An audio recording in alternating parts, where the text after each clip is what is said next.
What's up, guys? Extreme Garage here. Update on the SS pickup. Pulling it back in the shop. Engine's just about ready to go.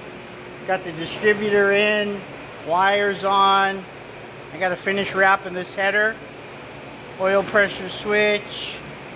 Looks pretty good. Tank's all cleaned out.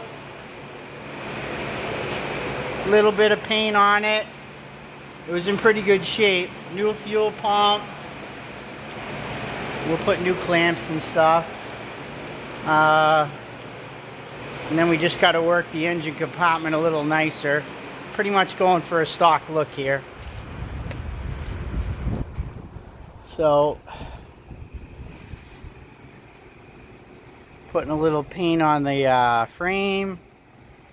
Then I'm going to pull the inner fenders out.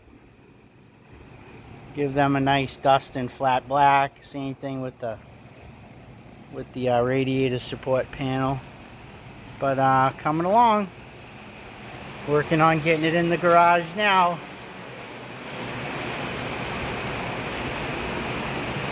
Hopefully next week we'll hear it run. Right?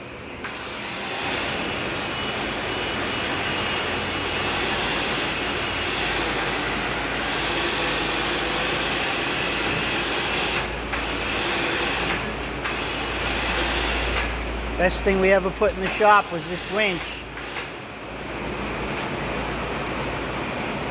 Alright, hey, and then I pull it in and what do I see? Another ding in the bed right there. Another ding. Right over here. Something else to fix. Alright, thank you.